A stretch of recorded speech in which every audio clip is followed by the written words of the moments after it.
Cause of effect का fifth example है यहाँ पर। स्टेटमेंट दी हुई है हमें, ए है many school have banned the sale of fast food in their premises. Second है obesity in youngster has been linked to their poor eating habits.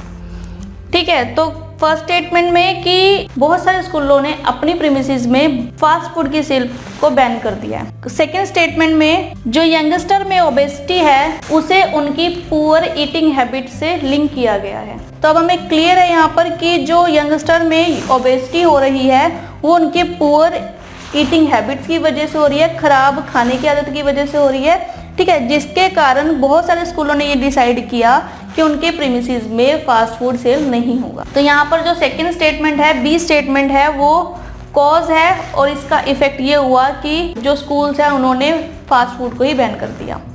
ठीक है, तो ऑप्शन बी यहाँ पर हमारे पास आंसर है। बी इज कॉज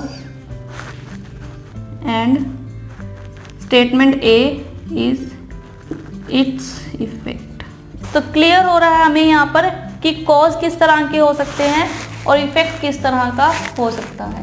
ठीक है, तो हम कॉज और इफेक्ट को ध्यान में रखेंगे यहाँ पर। तो हमारे को यहाँ पर जो 5 ऑप्शन दिए हुए हैं, 5 ऑप्शन में से कोई हम एक ऑप्शन पर टिक मार्क कर पाएंगे अगर हम ये आइडेंटिफाई कर लें कि कॉज क्या है और इफेक्ट क्या है। या तो वो दोनों ही कॉजेज हैं, या फिर दोनों ही इफेक्ट्स हैं, या फिर दोनों में कॉमन कॉज है जिसके कारण कोई इफेक्ट हो रहा है, या फिर दोनों में कॉमन कॉज है।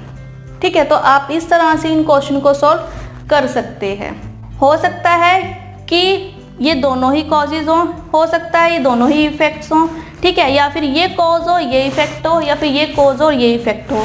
इस तरह से आप जो स्टेटमेंट आपको दी गई हैं उन्हें आप रीड आउट कीजिए और ये फाइंड आउट करने की कोशिश कीजिए कि यहाँ पर क्या कॉज है और क्या उसका इफेक्ट है। तो ये था टॉपिक कॉज और इफेक्ट का।